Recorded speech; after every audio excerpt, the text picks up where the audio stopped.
So let us just take a few moments to just get comfortable and sit quietly or lie down quietly and just really prepare to open ourselves to explore and open ourselves to investigate.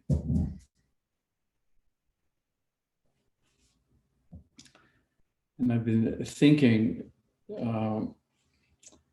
about the Tao Te Ching lately. This was the scriptures that I was first exposed to in 1970. I was just a youngster, and I was starting to wonder what the hell is going on.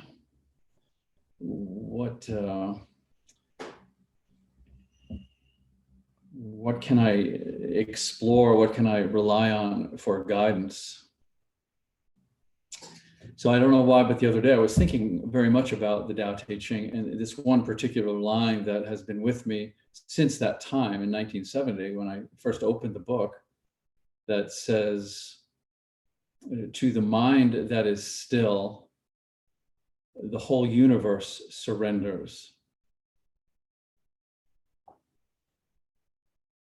So this is really the essence of this approach to our yoga. I do believe this is the essence of yoga. To the mind that is still, the whole universe surrenders.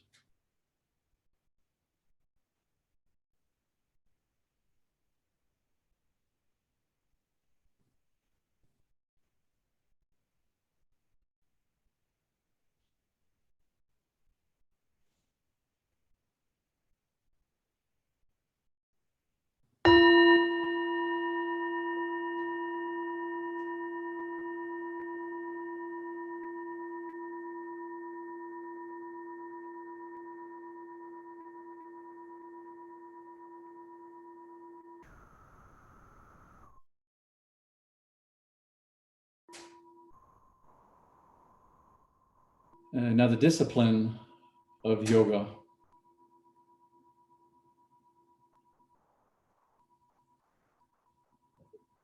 So I just want to say something about this first sutra. This is quite traditional to open our yoga with this first of Patanjali's Yoga Sutras, now the discipline, now the meditation of yoga.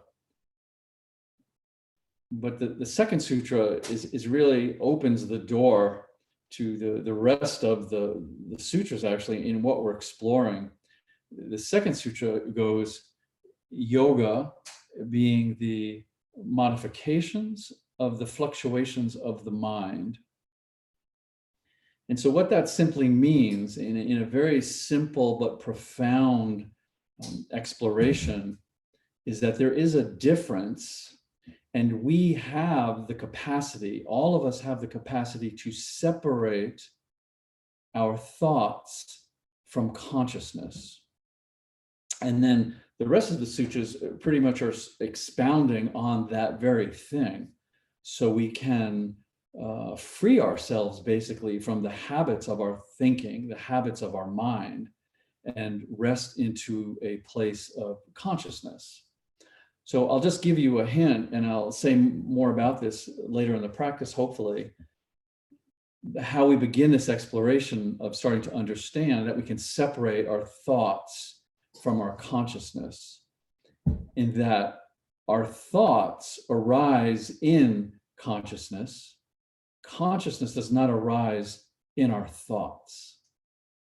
So as your thoughts come and go, and your thoughts come and go, and some of them are interesting and some of them are bothersome, we're not really interested in that. What we're interested in is opening to this wide open spaciousness of consciousness, where these thoughts then do come and do go, and our capacity, and like I said, we all have this capacity to have some distance from the thinking process, to rest. The real rest is resting in this consciousness that is, well, it's many things, and it's only one thing, but we'll save that for later. So let's get started. And I want to do a little, just sort of peripheral shoulder, you'll see. And you can get a big bolster. A couple of ways to do this. If you would like to not use the bolster and you would like to go into that toe stretch that we did a couple of weeks ago, you can just sit on your toes, get them all involved, and just bring the weight onto the heels, which will then compress into the toes. This is not our primary objective, but get as many things as we can. If this works for you, if you would like to just sit on the heels, you could just sit on the heels. What I'm also recommending is to sit up onto a bolster. And then you could also here, sitting on the bolster, this allows you to kind of modulate the compression into the toes if you would like to do that, or you could just leave the feet open. I just really want to stabilize the lower body. If you don't have the bolster, sit on some pillows. But if this doesn't work for you, you could just sit cross-legged or with the legs out. Like I said, this is just to get a little secondary knee stress in based on what we're going to do here. So I just want to kind of move around into the jaw and the shoulders and some other areas. So get yourself nice and stable. And let's begin with this. So let's begin by taking the right arm and just extending it straight out from the shoulder. Yep. And then take that right arm and just try to keep the elbow straight. So we bend the elbow, we're not really doing anything to the shoulder, but just take that right arm and just bring it over to the left. And again, I'm trying to keep my elbow relatively straight. We don't want to bring the torso over. So you want to keep the torso relatively straight. Just bring the arm so it starts to stress into the shoulder. And then take the left hand and put the back of the palm on the back of the palm. Yeah, see, my elbow's already wanting to bend. And just pull that towards you. So we're basically pulling that right hand towards that right shoulder, but keeping the elbow straight. Yeah, so just find a nice point of compression. Obviously, don't force it. This is really nice because you're using this muscular energy of the left hand to pull in a little bit on that right shoulder. And then just hold it here for a bit and let the jaw relax. Let the jaw go side to side and just really work into this lower jaw area a little bit. Yeah, you can bring the nose down a bit, scrunch the face in, just kind of wake up the face a bit as we're compressing into this, this right shoulder. So I like to offset the jaw, the bottom jaw back and forth. So back and forth. It's an area where we seldom really go into because it has so much tension, it just builds, the whole face, the back of the eyes. And then from here, so we still have this left arm pressing on this the back of the right hand. Let's just take that left arm and slip it under the right. So it's right there. We're just slipping it under, crossing at the elbows. And then if you can hold on to the wrist or the finger or interlock the fingers. So we have nice eagle arms here. And then instead of going down, which I usually love to do, into the forward bend, bring the elbows up a little bit. And so bringing the elbows up here, what I would like you to do is take a deep breath in, a nice deep inhale, and just open the jaw as wide as possible, just like you're screaming. And if you'd like to scream, please do. So really stretch the muscles of the face, really almost like you're going to disengage the jaw, stretch the jaw muscle, and then let the air out slowly through the throat. And then do that a couple more times. So we're bringing the elbows up a bit. You may even feel a little bit of a backward bend, lovely. And then just opening way, way, way, way open as much as you can.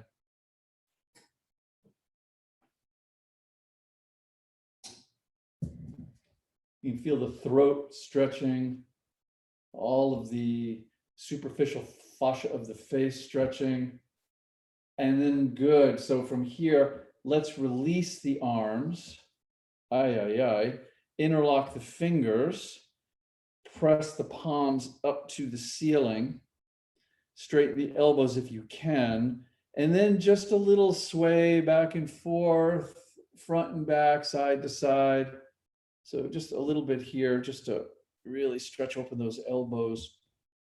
And then release the interlock fingers and bring the fingers down to your skull and just scratch and massage right into your skull. So this is something really valuable to do. Just the fascia, all the plates of the skull, just to soften everything up, clean out just massaging the hair follicles. And then take those same fingers, not that you would have different ones, but take the same ones, and just go to the muscle between the upper and the lower jaw and just really massage that muscle. Sometimes it's nice just to, offset them and push one to one side, one to the other side, but just kind of give yourself a little face massage, but particularly in these jaw muscles. Yeah. Good. And let's do the other side. So see, just a little bit of waking up the face, waking up the skull. These are kind of these peripheral areas that we love to just get into the forward bends and the long held backward bends, but it's nice to kind of wake up the whole body, really. So this time we'll take this left arm straight out, and then we'll bring the left arm over to the right. Try not to bend the elbow or try not to bring the torso with you. We'll take the right back of the palm, put it on the back of the left palm, and we'll just push it or pull it. Be pulling it? We're pushing it. We're pushing it and pulling it. Yeah, and just kind of hold it there for a bit. And then the same thing. Now you notice it energetically if your face feels a little bit differently. So again, just the jaw back and forth, maybe some circles with the jaw, maybe stick the tongue out, maybe scrunch the face in, things like that. So just a light pressure here. If the elbow's bending, try to straighten it out, keep pushing it back.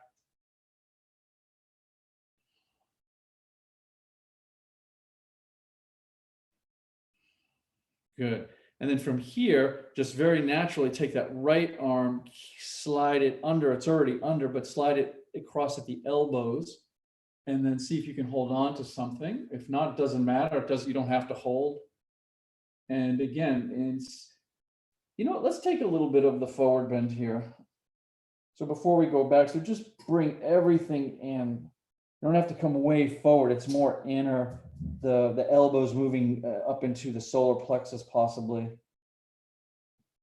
Oh yes, this is it's so lovely for the shoulders. And then let's bring the elbows back up. So a little bit of a backward bend. And again, just at your own pace, take a nice deep inhale and then just open the mouth as wide as possible. And try to explore, how much you can really stretch the face, these muscles, the jaw muscle. Once the mouth is open, you just let the air slowly release and do it a couple of times. See if you can keep bringing the elbows up so you're in a little bit of a backward bend.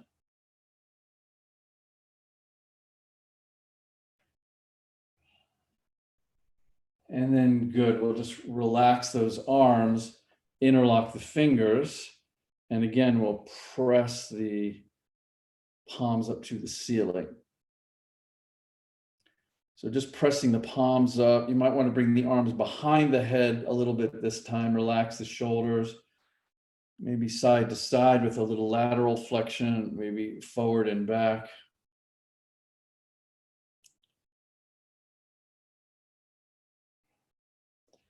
And let's release that. So we don't have to, especially if you messed up your hair, let's not mess it up anymore. But let's go back to the jaw muscle and just press in, offset the jaw a little bit.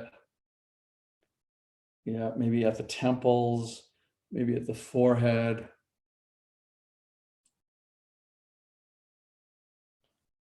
Good. Okay, lovely. Good. So we're going to come into a backward bend first. And if you have the smaller bolster, please get a hold of that. If you don't have the smaller bolster, I'll show you how you can just make this propping just as effective. So what I've done is I've taken a blanket and a towel and I've rolled the blanket. So whether you're going to use the little bolster or the towel, roll your blanket. And I have rolled it at a height that I know is good for my lower back. So this is a hefty blanket. So when you're rolling your blanket, be aware of that. The more you roll it, the more the compression into the lumbar. And this is pretty isolating for the lumbar. If you don't have the bolster, I took this blanket and just folded it 3 or 4 times, and we're going to place one end of it. So an end of it is going to be touching the floor, and it's just going to roll over the blanket, and this is where your lumbar curve is going to be supported and compressed. If you do have the small bolster, the same thing. We'll just take that small bolster and put one end of it on the floor. Yep, so we're not going midway. And the same thing, here's the compression. And then you may want to have something up near your head just in case. This really depends on the length of your torso. So I always just take an extra towel and put it up on my head in case I want it. And then sit on the floor and tuck this in. And so here's my lumbar curve, and then here's the compression and the support. So it's good to hold it in so you can hold either end of the blanket and come down to your forearms. And right here, you might be able to tell this is too much, not enough. Unroll the bottom blanket a bit, roll it up a little more, keep the feet on the floor, and then let the upper body come back when it feels safe. So this is pretty good for my neck, length of my torso, but I don't really want to feel that in the neck. This is really to isolate this lower area. So I'm putting a little something under my head. So we just kind of play with that, mostly for support, a little bit of comfort, and then let the legs relax out. Yeah, and if the legs relax out and the buttocks have come up a bit, you need to come down some. So to bring the buttocks on the floor, very important. And then just feel this. It should conform really nicely to that lumbar curve with just the right amount of pressure, stress, so you can just relax here for a relatively good amount of time.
Often it's a good thing to take a few slower and deeper conscious breaths. First, to just connect with your breathing, to let the body know that there is a very natural relationship between any movement and any felt sense of the sensations and the way the breath is moving in and out of the body. So it's good just to, somatically remind yourself of this relationship.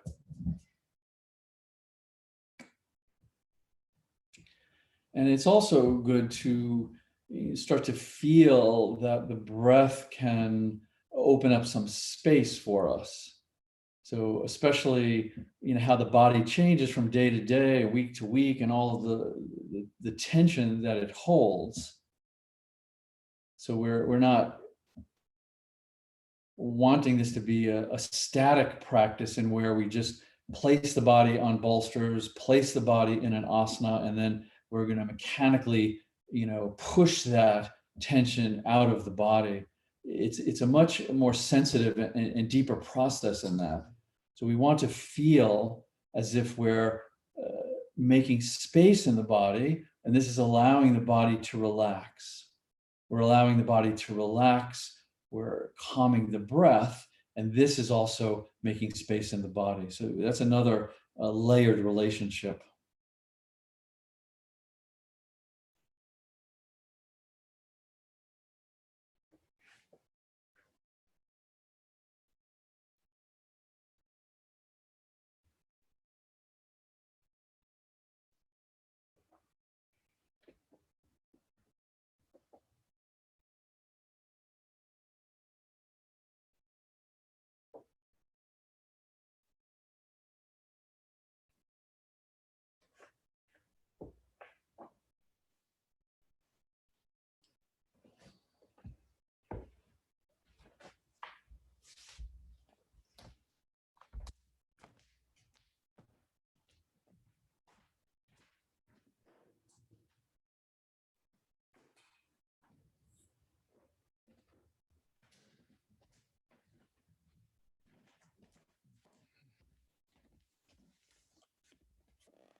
So one of the reasons that I bring up this this second sutra and this idea that we have this ability to separate our thoughts from our consciousness, because this is the primary way that we enter into meditation, and that we really are holding space for ourselves for this to be a somatic meditation.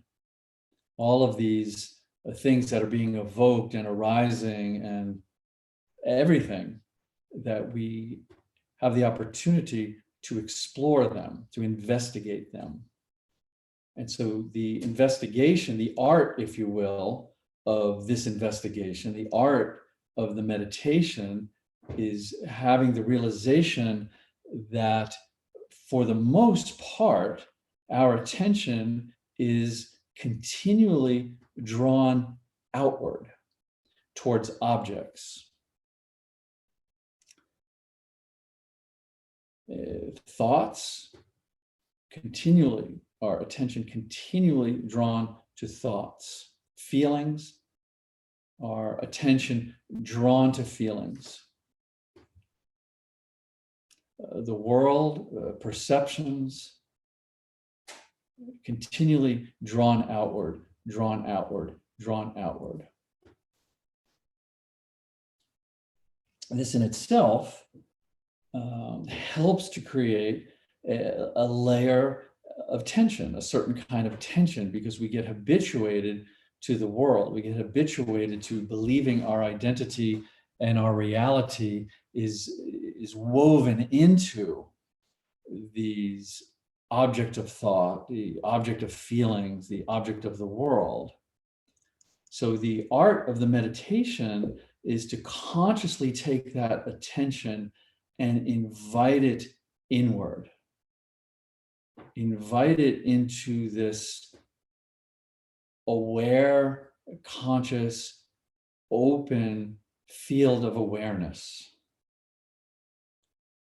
This is it's just a gradual allowing the mind to sink into let's just say the source of oneself, which is this consciousness. So in a way, it doesn't matter what we call it, consciousness, awareness, presence. But the art of the meditation is to see that we have this amazing ability to start to relax and to draw in all that outward attention and just draw into a sense of self, source, presence. And this is the separation, that you can simply be conscious, you can simply be aware without there being an object of that awareness. This is the art of the meditation.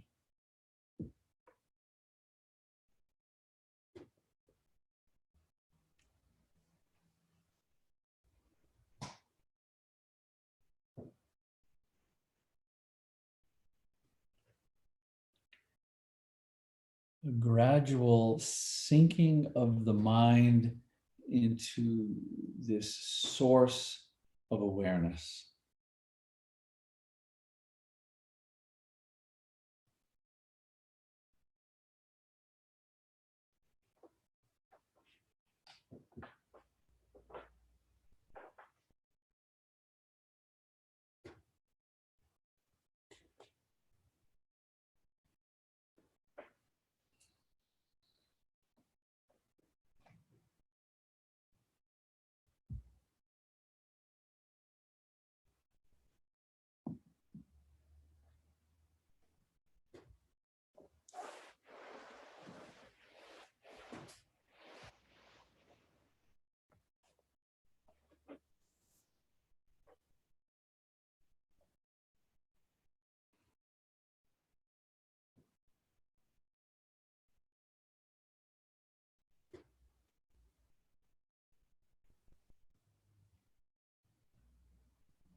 This takes great sensitivity.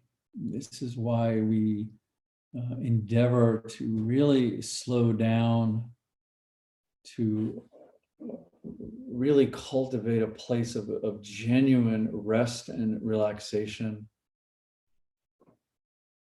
to have no sense of goal or agenda, but to simply be able to observe our condition firsthand with as much honesty as we possibly can. So the sensitivity and the nuance comes in and is important, because a lot of these objective experiences that we have, we're very attached to. You know, we're attached to them to the point where we believe that's who we are. So we dismantle, if you will, we dismantle, or really, I like more the imagery of just getting some space, of separating all of these habits of the mind and habits of the heart and habits of the body. They're in this this place where our awareness can focus into them very concretely, but also retreat back from them. And then we get to rest in more spaciousness. And over time, when we feel safe and when we slow down and allow this investigation to be very nuanced, we can see the difference between this direction of attention and this open, empty, an open, empty field of awareness. We're still aware, we're still conscious, we still have full presence. We're just simply not attached to the habits of attention that direct towards mind thoughts, body sensations, feelings, emotions.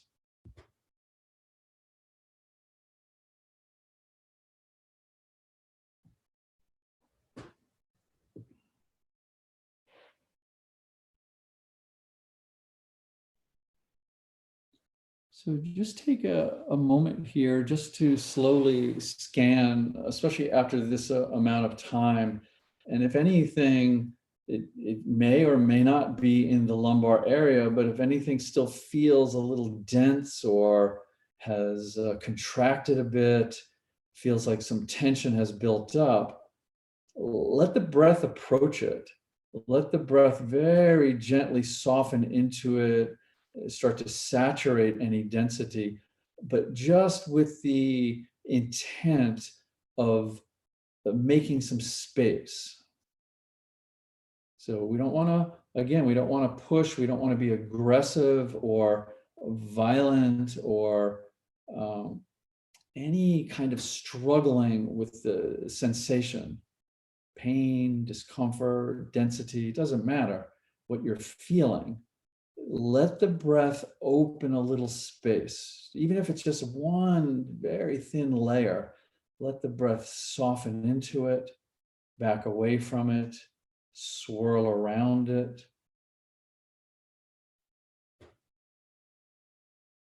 And this is such the beautiful thing about the breath. The breath is not attached. The breath is just like these pathways of spaciousness that they get to roam through the body. And this is how we lean in, and this is how we soften into those denser places that we're feeling. The places in the body that want to give us the illusion that they're solid. So that we let the breath start to merge with them, and the breath can kind of talk them down from this illusion of solidity, if you will. So slow, relaxed, calm breathing, feeling the breath just merge with the body, soften the body.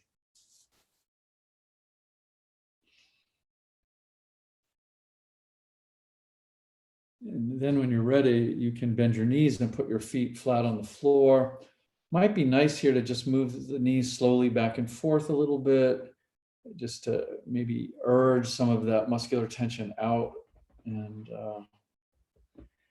then when you feel ready, you can roll off of this little lump in the lower back and curl up. Just find a comfortable position. We'll take a rest here. So you may want to go flat to your back. You may want to do something counter like a child's pose or a fetal position or whatever works for you, but we'll take some time here.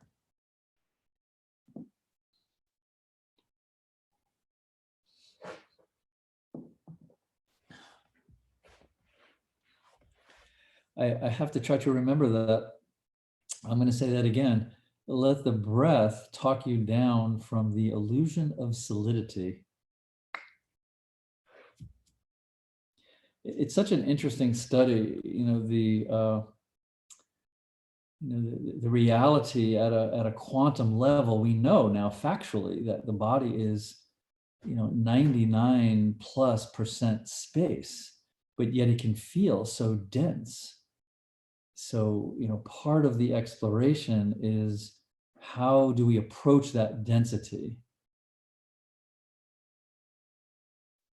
And so we want to, first of all, accept it. We want to find a great acceptance for the body as it is, and an understanding. And I don't mean an anatomical understanding. I mean to really know that your body is this intuitive miracle that can express itself to you and guide you. So we want to accept the body. We want to get to know the body, understand the body, and not have to completely accept. Of course, yes, we want some solidity because we want to be able to move around, but as a meditation, as a getting to know oneself, a getting to again make some of that separation between the thoughts and these thoughts that are telling us, that are supporting a good part of this illusion, and the reality that we are consciousness, that we are awareness, and how to play with that, how to allow our self-inquiry to be very personal, playful, but tapping into the direct intelligence and the intuition of your body itself.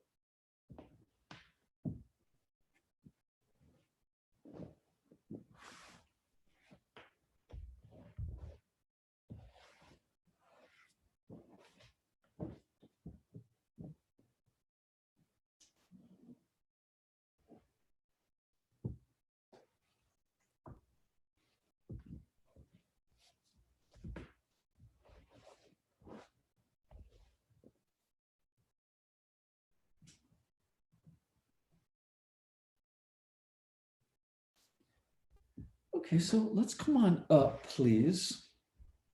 And again, if you have a large bolster, you can use a large bolster.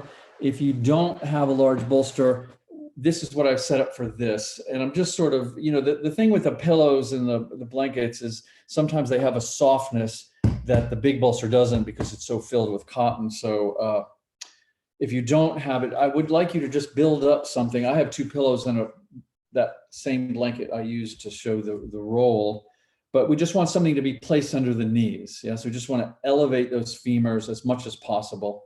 And then we're going to use it again for the second part of this. So build up something if you need to. If you have the large bolster, very simple. Again, just place it under the knees. And the soles of the feet can touch if you like. Sometimes I do this with them a little wider. It really depends on the head of the femur and the hip socket. So we want to remove as much stress from that area as possible, and automatically remove stress from the back of the legs. Coming forward for this very softly. So try not to lengthen. We're not going out and over. We're just going in and down. So relax your lower belly as much as possible, and really feel any little tuggings and slow down into them. Don't just let the torso weight pull you to a depth you think you should be. And for the arms, just find a restful place for them. You can either relax the palms on the floor in front of you. You could bring the forearms onto your bolster or pillows this way and just support yourself between the knees. So just let the arms be as relaxed and as passive as possible.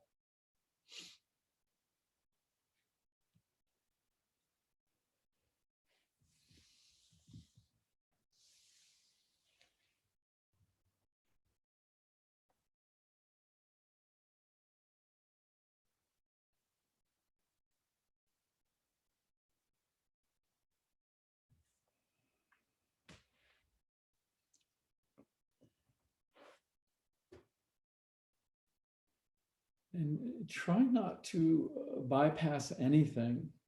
We're not interested in a deep, final, completed aesthetic position for the body.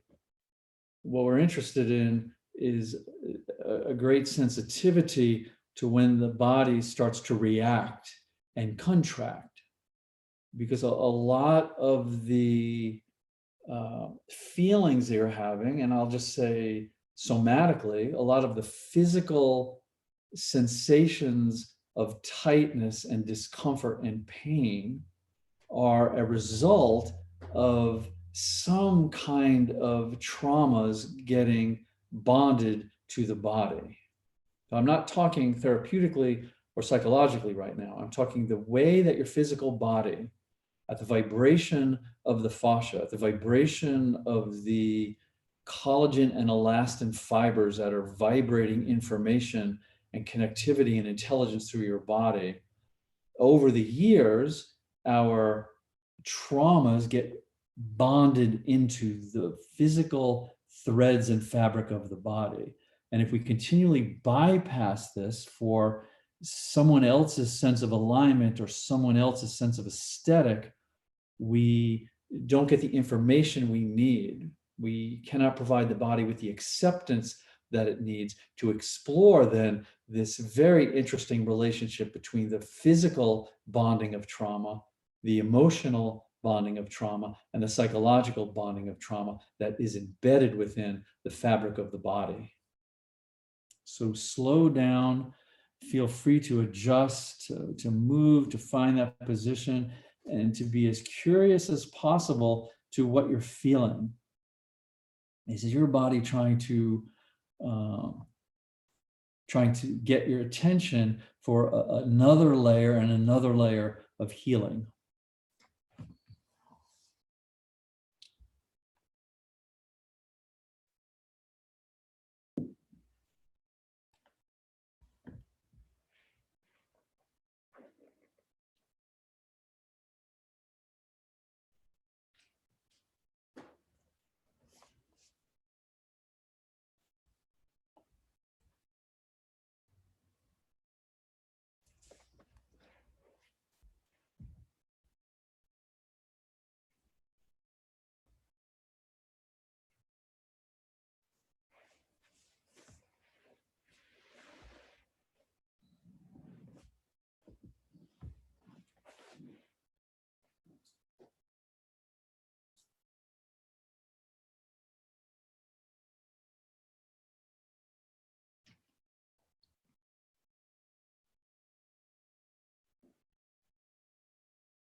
This is quite a beautiful organism that you have.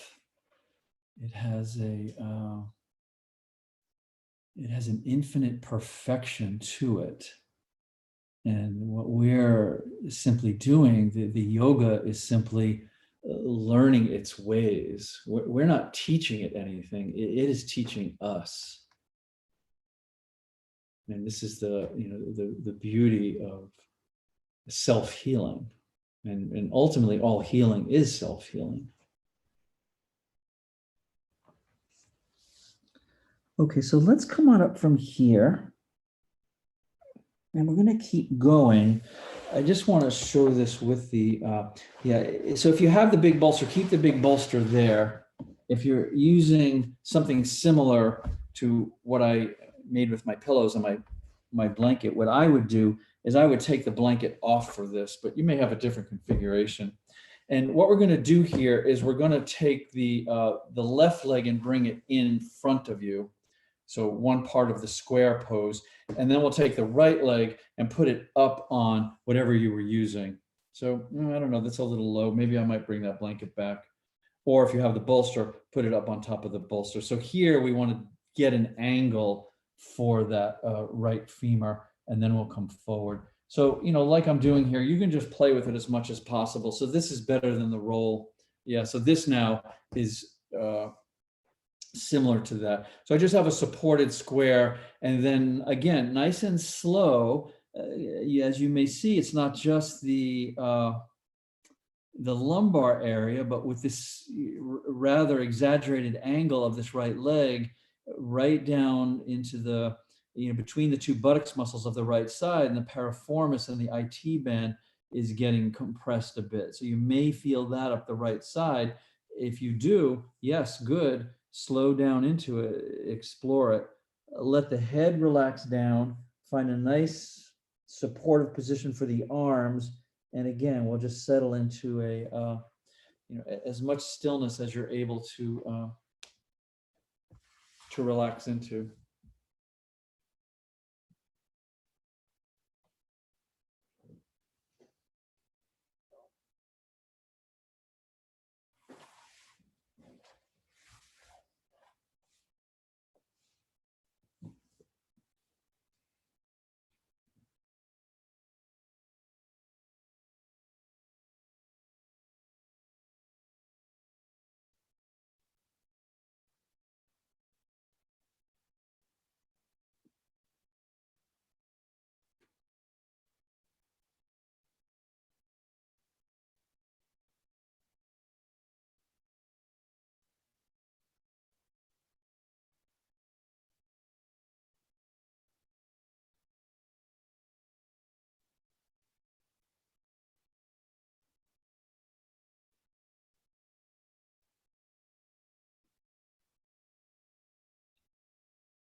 Just the simplicity of noticing that you are witnessing.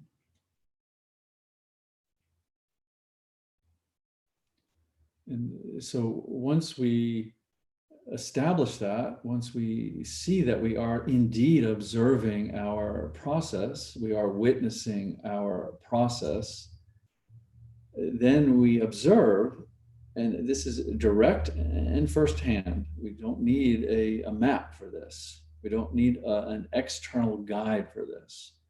We can see that our experience, whether it's physical sensation, whether it is mental energy in the form of thinking thoughts or imagery, memories, whether it is perceptions, hearing something, touching something, smelling something, all of these things, perceptions and thoughts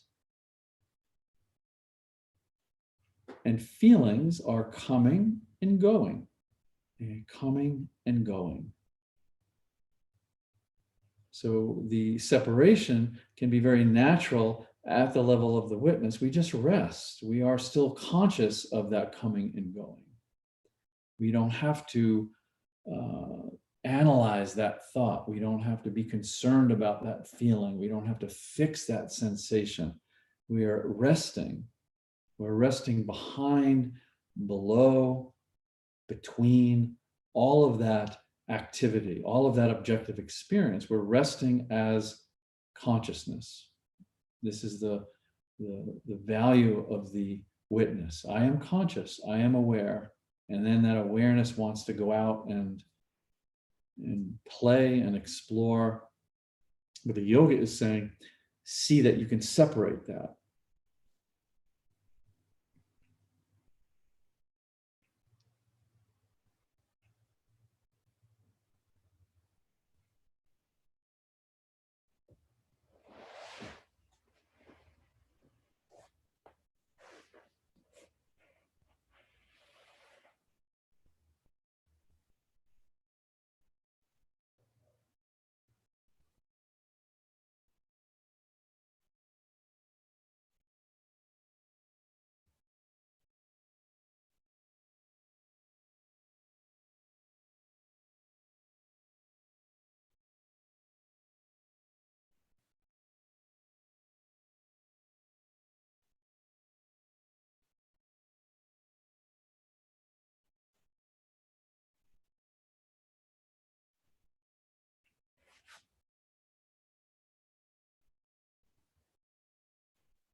So again, and especially I like to remind us of this at the very end, because this is typically when that compressive tightness builds up.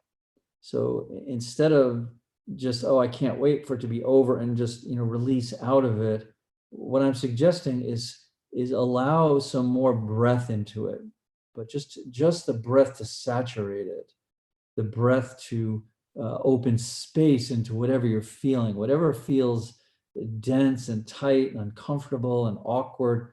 Just let the breath permeate that for a few breaths, very slow, very gentle, and just explore it at that level.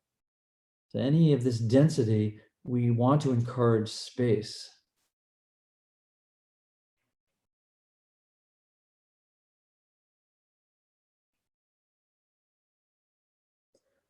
Good. So we'll come up from here now. And then let's open both legs, whatever, we had the right leg on top, I'm hoping, in front and on the top, but let's bring both legs back over this bolstering and put it under the knees. Before we continue going forward, however, let's just interlock the fingers behind the back and straighten the elbows if you can a bit, and just bring the arms up. Yeah, so just come up to where you can hold them a bit. I know this is very muscular. And then just allow your head to just intuitively go through various ranges of motion. I've been a few classes back, worked on some neck mobility. So this is a nice time to sort of check in with that. Side to side a little bit is good. Up and down a little bit is good. Right ear to the sky, left ear to the sky is good. Chin out, chin back is good. Just, the range of motion here, just to kind of lean into all of these little, not so little, and little places of density, and where these residues of contraction get caught up in. And then let's release the arms, and we'll come back into this forward bend again. So bolstering, pillows, blanket, something under the knees, feet either together or a little apart. It's up to you. Find a good place so your arms don't distract you and you can just sink into stillness.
another reason that we want to really learn how to move very, very slowly into these poses and keep the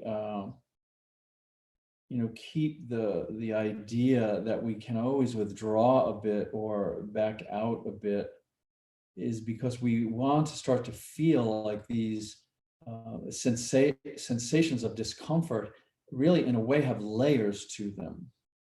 And so oftentimes, if we can rest at a certain layer, we'll start to discern the, the discomfort itself, the sensation itself will say, there's something here that's valuable that we want to rest with, or something maybe we want to consider getting rid of.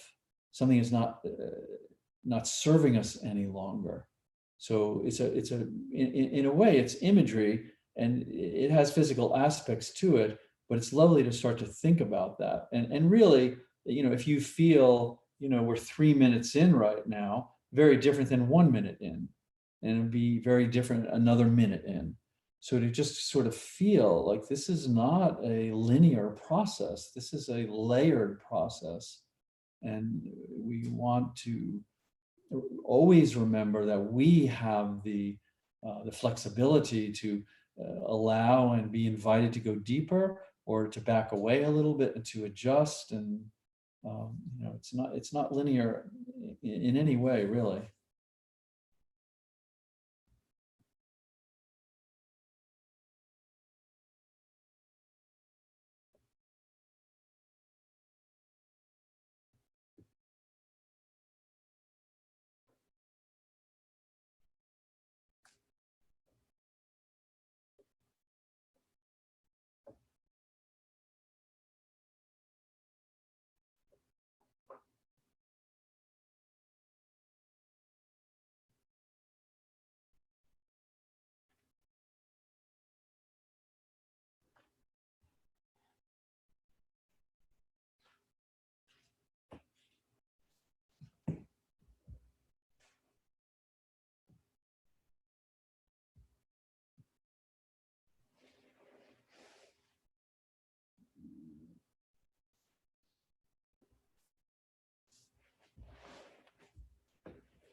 Good. So let us come on up.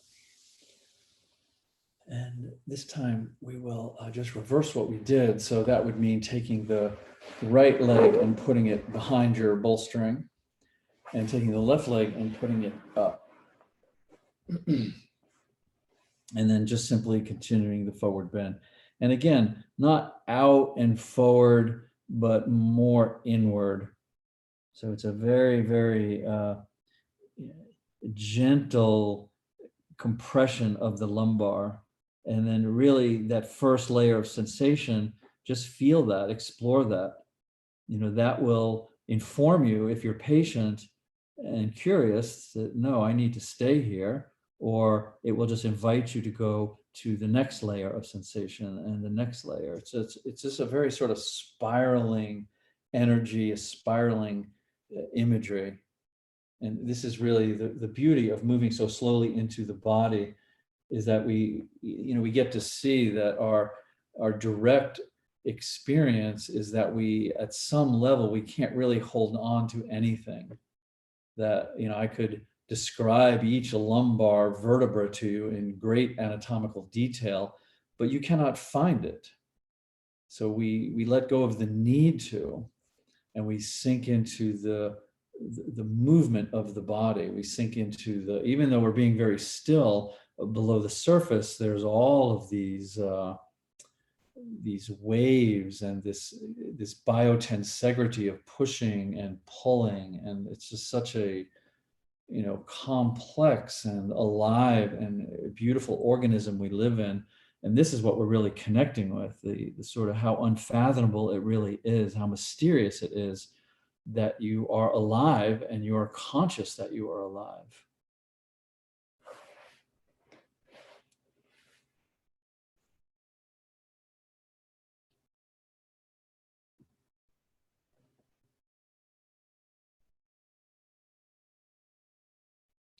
And let me just add to that, more importantly, or most importantly, that this consciousness of aliveness, if you will, the intelligence of your aliveness is who you are.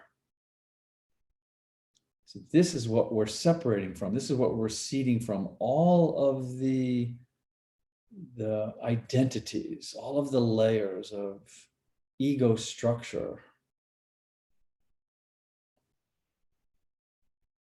all of the self-imagery, and we're allowing ourselves to rest into this open, intelligent, alive consciousness. And then everything appears and fades from there.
Slow, conscious, spacious breathing into any places that may feel dense or congested or out of alignment, dehydrated.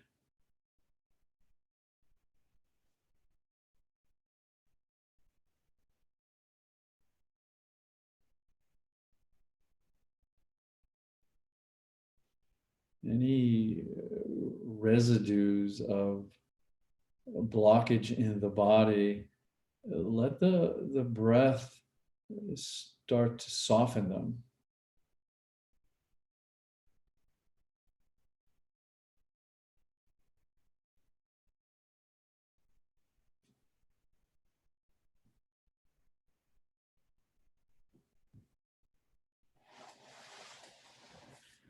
Good. So let's come on up from here, please. And we're going to take a rest, but I'd like to set up in a bit of a restorative pose with some emphasis on the pelvis. So restorative, mostly a little bit of yin, depending on how you're feeling in the pelvis. So a couple of things for this. You're going to need to have at least one blanket or towel that you make a fairly significant pad. Usually I make it a little lower when we're just in restorative, so there's really nothing here, but go maybe a tiny bit higher than you're used to going. So there will be a little bit of sensation there, a little bit of compression, depending on how you're feeling in your pelvis. So kind of gauge that. I want it to be supported and soft, no compression in the lumbar, but a little bit more than usual in the pelvis. So this will be to cradle the pelvis, one blanket that I folded. And then the second towel or blanket, I'd like to fold it into a roll. That might not even be enough to really support the neck for this. And then something, pillows or a bolster to put your feet up on. So what you're simply going to do is you can put either the knees, put the bolster under the knees, or just let the legs be straight out. That part doesn't really matter. We just want to get the femurs up. So before you do that, however, just elevate the hips and get the pelvis up on this padding. Yeah, so I'm just going to pad my pelvis, and then I'll put my legs out, and then coming down, oh good, you can see me, just make enough of a roll so the back of the head is off the floor. Yep, so it doesn't have to be extreme, but just a nice roll under the neck. Yep, this is perfect. So your chin will be elevated, the back of your head is slightly off the floor. And if that's too much, obviously, bring it down a little bit.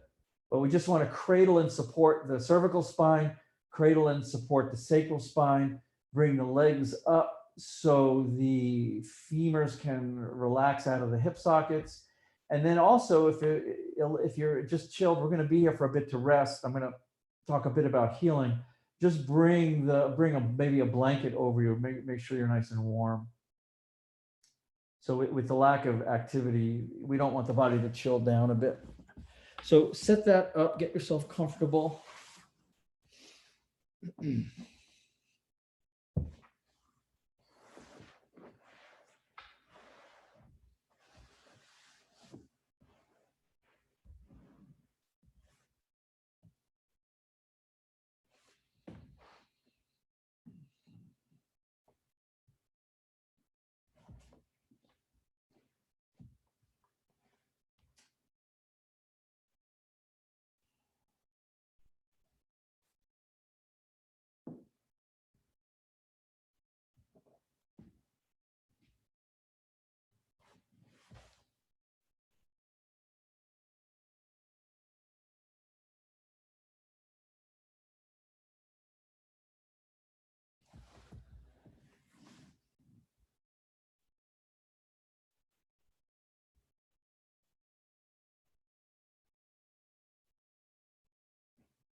So I would invite you to maybe just half listen to what I'm saying, not to listen to this as information to take in and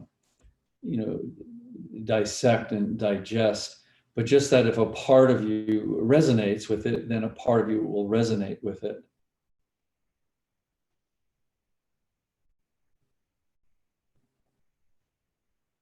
And I said earlier, just in passing, that ultimately, all healing is self-healing. And this somatic meditation, this quiet, gentle inner yoga really allows us to explore what this healing really is. And I think it's just especially valuable to bring this into our self-inquiry, because as far as I can tell, and many of you I know are healers, that there's just such an incredible variety of healing modalities. And I think that sometimes the healer gets confused with the healing. And it's, becomes quite obvious. We just start doing this inner work just a bit. We don't have to be, there is no advanced in our yoga. It's just connecting with our energies. So we can see relatively quickly that the container and the ritual of a yoga posture is not simply about the physical, that the intertwining and the interweaving of the physical and the mental, psychological, and the feeling, emotional, and the spiritual are all there.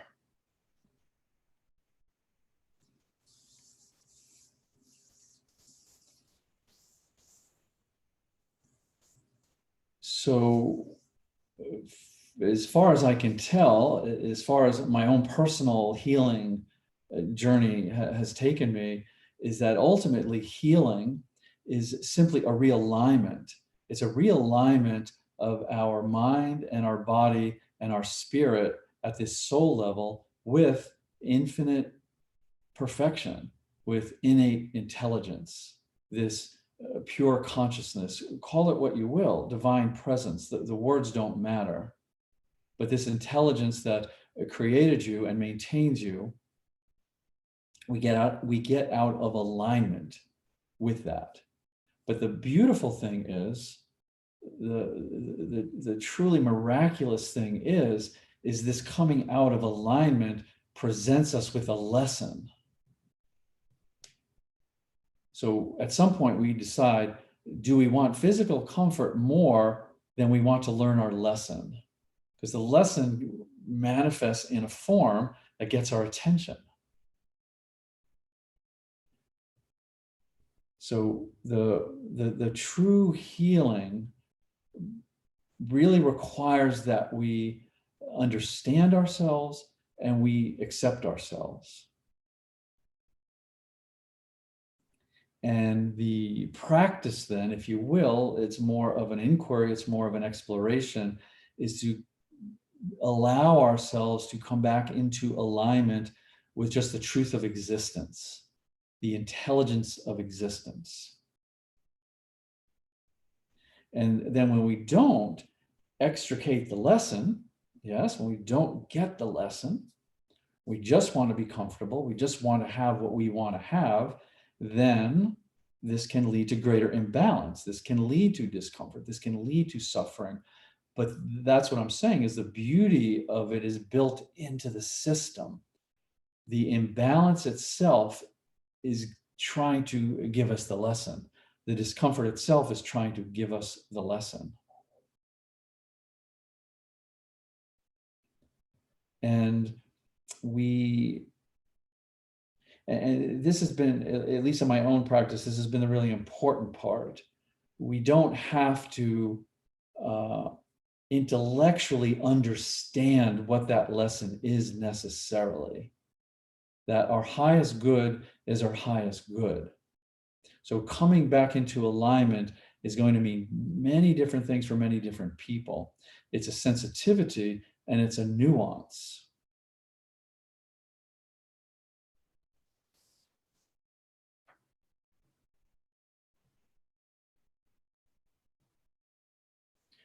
And so often, part of that imbalance is we're kind of fighting it. We fight often our physical and our mental imbalances because we just want to get it. We want to be well. We want to be healed. We want to be awakened.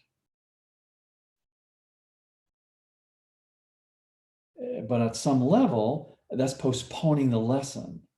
So the yoga, if you will, the meditation, if you will, is to be able to sit with whatever it is and listen to what the lesson is. And it may not be what we think it is. So how we realign this place of body, this place of mind, this place of spirit with this infinite perfection, this innate intelligence, this is the healing. So, and just to go back, and I don't mean to disparage healers. So what I believe healers are doing from people, any spectrum, the whole spectrum of healing, from esoteric healing, from shamanism, from Reiki, from sound healing, all the way up to surgery, is really just giving us a permission slip. The healer is just saying, this is what I can hold for you in terms of the imbalance. And that's a permission slip to say, okay, I have support. Let me then see what needs to come into balance.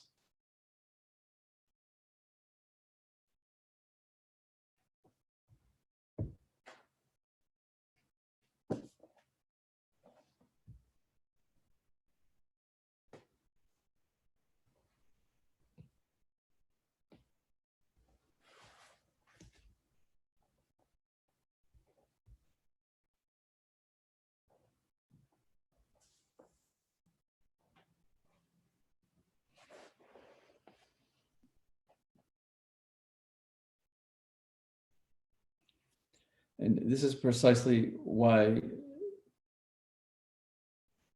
the yoga is then this capacity to separate, to basically separate all of the static, all of what we think we know, all of what others tell us we should know or should do, to separate the busyness and the chatter and the habits from simply being conscious. The consciousness, the intelligence, the wisdom of this awareness, this presence, call it divine presence if you would like.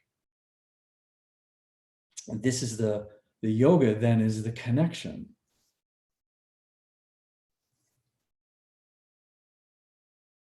Then we're able to see, this is a lesson. Let me take from this lesson what I need. Let me come into a bit more balance. Let me come into a bit more balance. Let me come into a bit more balance. And this is not only healing, but this is also awakening. When we place our trust in this innate intelligence, when we put our trust in this perfection of the universe.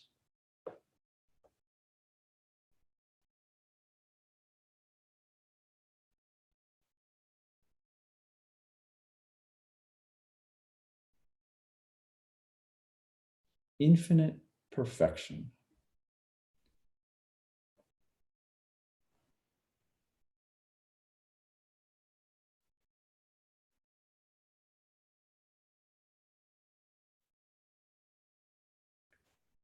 So just take this expansive, open field of awareness and draw it in a bit, kind of pull it in with your focus and bring it into your sacral spine, bring it into the center of your pelvis.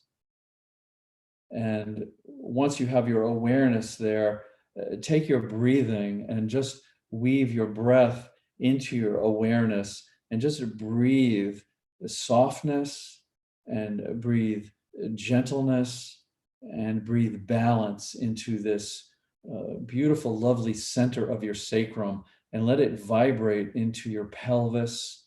Let this balance and softness reverberate down through your legs and through your feet.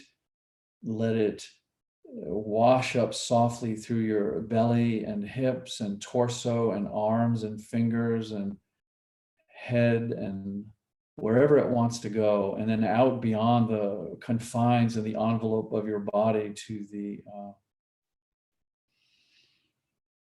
great beyond.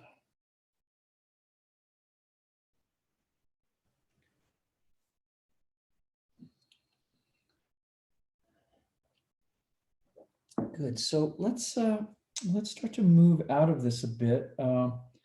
You know what? Put the feet on the floor and just let the knees go back and forth, nice and slowly.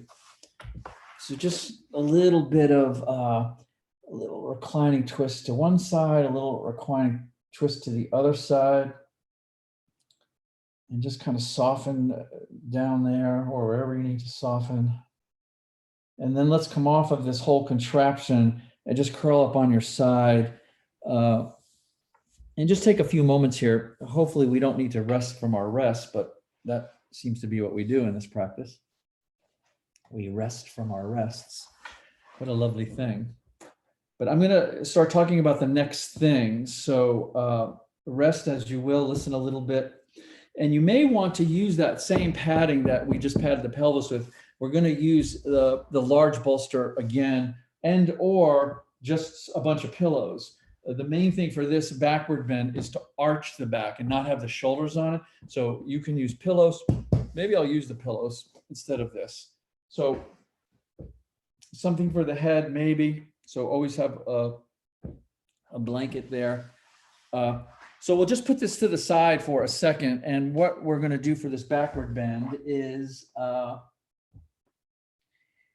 pull this in. So this looks really high. Let's see how, I haven't really done it with the 3 pillows, but I'm trying to always try to kind of replicate the height of that big bolster. So we keep the feet on the floor. Oh yeah, this is good. But what I'm feeling here is a little bit too much. So instead of taking a pillow away, and it's the same thing if you have the big bolster, I'm going to take this blanket, elevate my hips, and set my buttocks on this. So this is perfect now.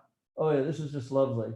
So my hips are elevated. It's not as deep as it was. So kind of work with that. You could remove a pillow, but if you're using the big bolster, you just kind of have to build up underneath. Again, you want this to be, you just want to be able to marinate in your own body here. You just want to feel juicy. You don't want to be, clenching or going into protection mode, or I wish this wasn't happening. I want to be like, my bones can talk to my circulatory system, and my circulatory system can talk to my fascial system. They're all wanting to get to know each other better. And then you can let the legs relax out. So just a nice broad backward bend. If you have the pillows, you pretty much are where you are. One thing I want to say about the big bolster, if you're using the big bolster, the beautiful thing about the big bolster is you can pull this in with my buttocks on the floor. This is pretty low. This is lumbar-ish, not as deep as that first roll we did, but you could also bring it up a little bit more. So just a little scrunching up, and now it's in my mid-back. As long as you don't bring the shoulders onto it, you can come way up into the mid-back, the low back, so you can kind of scrunch up and down a little bit.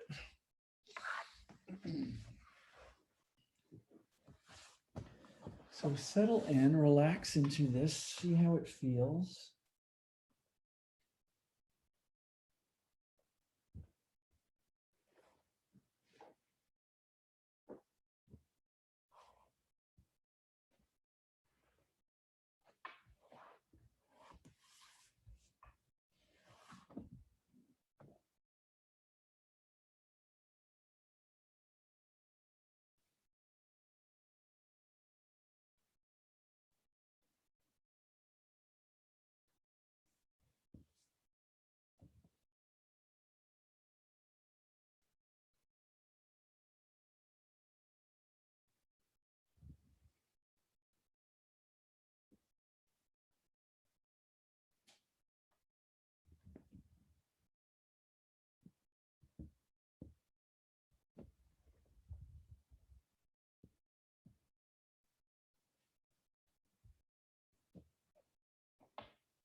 The other thing that I want to bring our awareness to about this energy of healing is not to get caught up on the language, because the language is not it.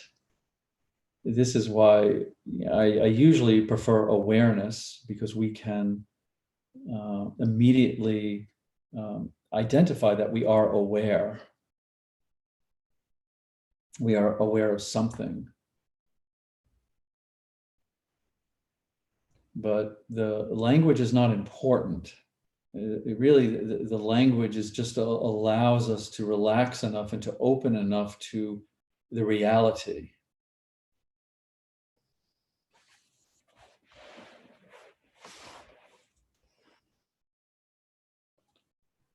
So we don't want the language to bind us to opinions and ideas and belief systems and ways of thinking and acting that keep these imbalances in place. So the language is not important. And this is what I also mean, in a way, the language is another permission slip. So anything that's a permission slip is a good tool, is a good support to say, I am able to relax into, I am able to bring my meditation to a place where I can intuit where this imbalance can organically come back into balance. So that, and I also think at this level of moving into at least exploring that healing is self-healing at this level, that we want to move into it with just a tremendous amount of humility, because ultimately we never know what's around the corner. And we can think we know a lot, and we can have some opinions and practices, but the supreme intelligence of life is going to give us the lesson when we need it and in the way that we need it. So this is what I was saying. Are we more interested in our physical comfort and holding on to that at all costs, or are we really open to getting the lesson that will ultimately bring us into greater balance, that is ultimately at its foundation the healing, and like I said, the awakening.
So we'll be here for a little bit longer. If you'd like to put your feet on the floor and just make a tiny little shift, maybe move the bolster down or up, or add a little pad to your hips or remove a pad from your hips. This might be a good spot to explore that.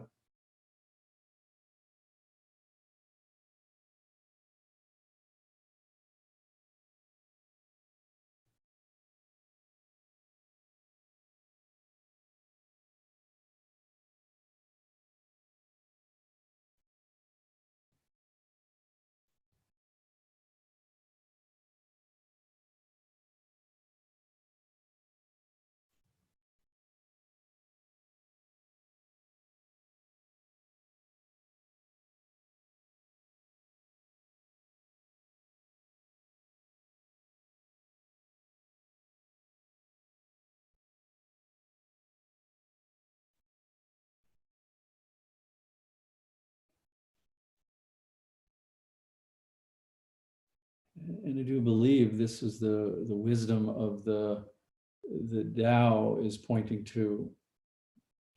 the to the mind that is still. The whole universe surrenders. This is our willingness to draw ourselves slowly and deeply inward to our very essence, our very source. And this is where the realignment happens. This is where the healing happens.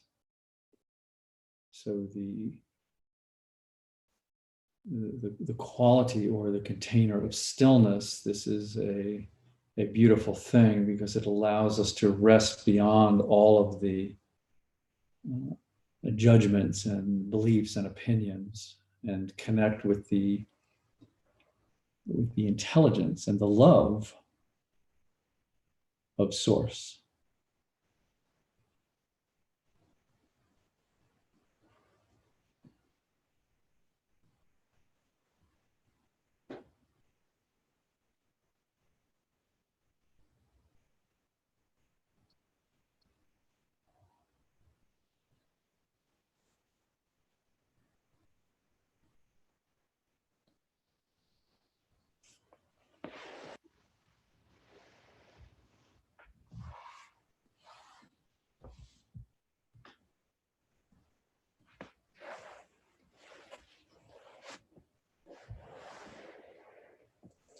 So this might be a good time to put your feet on the floor.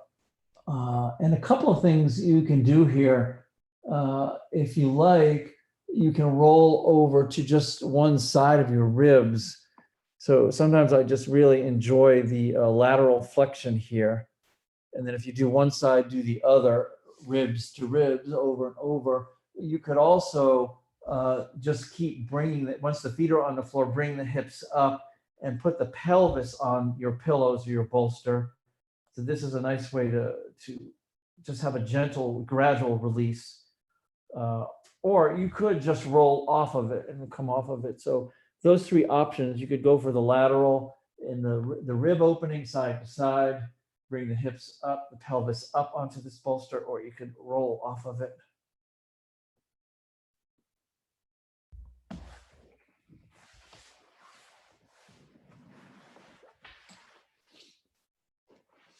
And then after this, we'll take another rest. So just make yourself comfortable for a bit.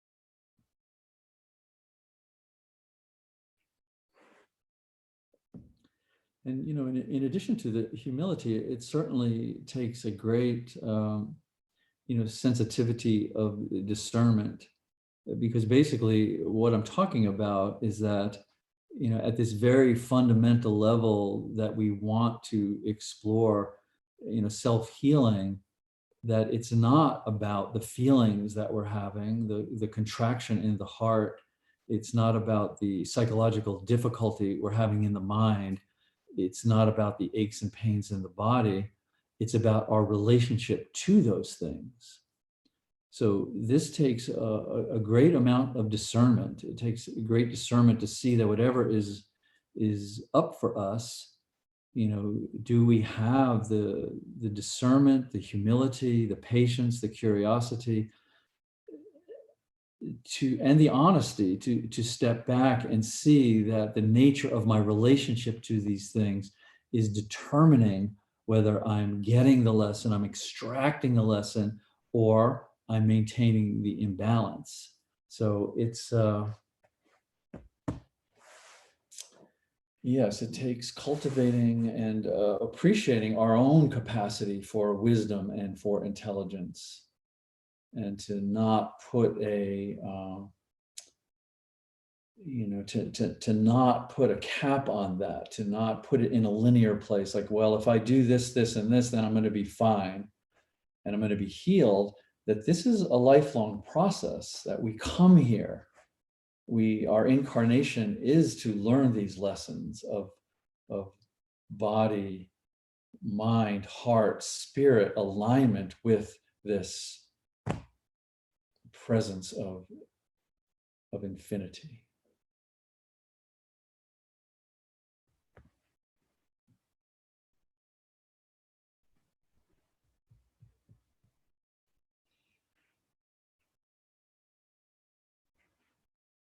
So let's come on up, please, from this rest. Unless you need a little bit more rest, please do. And let's come into a nice wide straddle. And then, depending on, at this point, when we do this in the beginning, I often suggest to go to your end range of motion and then back off a little bit, because your hips may not be prepared. But if your hips are ready for your maximum, go to your maximum. But it's always okay to back off a little bit. So wide, and then adjust so your hips feel safe and comfortable, and then just come forward. Use support to come forward. So if you are feeling that torso weight is pulling and all of these little nooks and crannies that it will pull, again, first layer of sensation. Do I want to stay here and listen? Do I want to back off? Do I want to readjust? Second layer of sensation, and on till finally you're just forehead on the floor.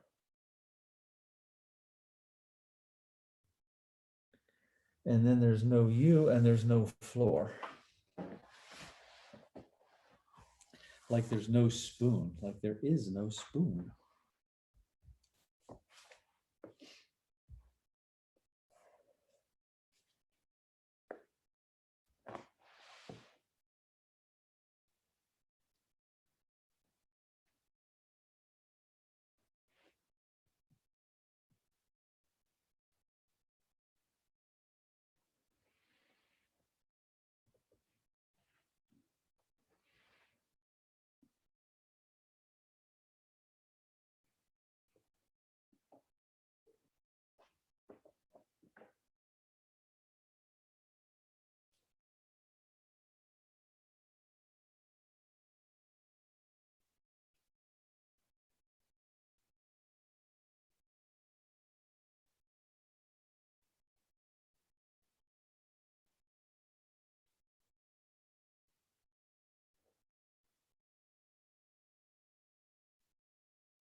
coming into a gentle flow of your breathing.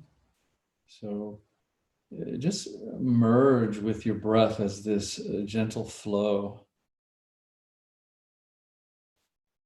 And then imagine the breath going beyond the boundary of your lungs, and that everything within you is breathing.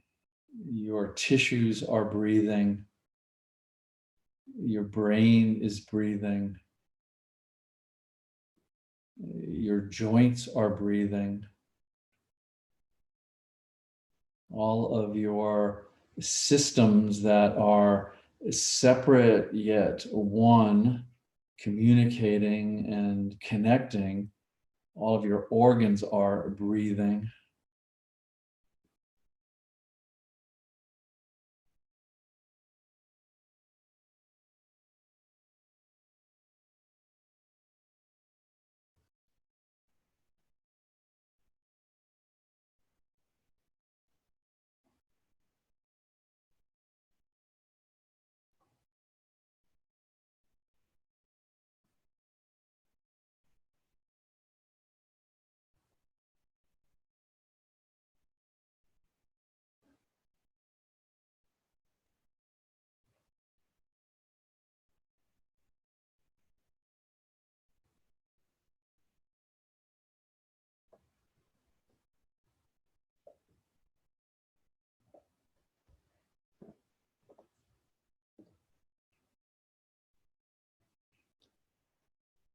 And then to humility and a clarity of discernment, I just like to also add a sense of wonder, because at some level, it's not really what's happening, but how amazing it is just that it is happening.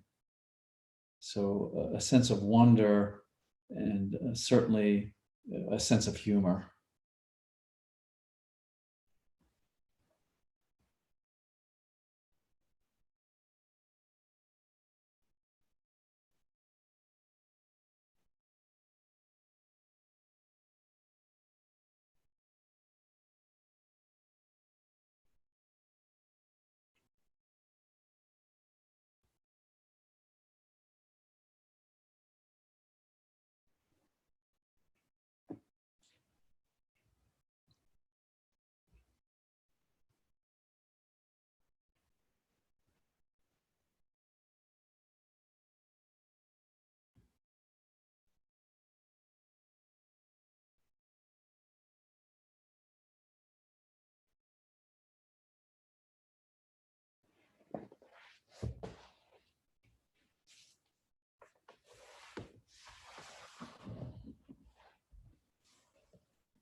Good. So let's come up from here. And then just one more thing, either, and decide how it feels. Start to bring the legs in close to hip width, and either with the legs out, either, whatever angle you decide, will come forward for a little longer, or bring the soles of the feet together and come forward. So just to sort of bring this wider forward bend in a little, kind of revisiting the lumbar, either the soles of the feet together, or just bring them hip width and come forward this way. So you'll just see, just kind of adjust things. Every little angle makes a difference in terms of what we're evoking.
And so again, I'll just emphasize whether we're, exploring our own self-healing, whether we're exploring our body mind, whether we're exploring our relationships, or just reality, just our relationship to life. Very, very valuable to cultivate more self-understanding and more self-acceptance. This is really really the same, but foundational to our yoga. This is why we sit quietly in an asana, to cultivate understanding of ourself and acceptance at ourself at a very, very deep and profound level.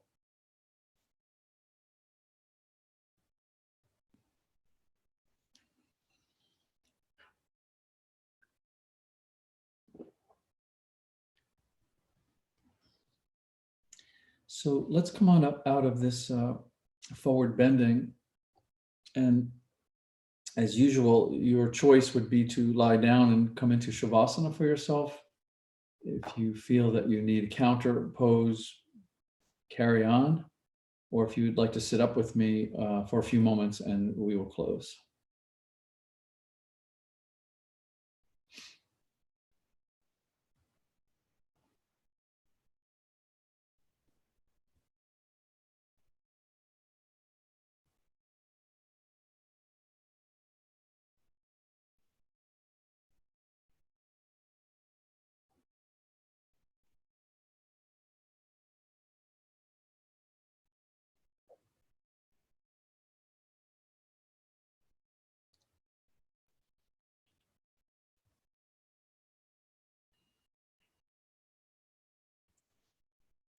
To the mind that is still, the whole universe surrenders.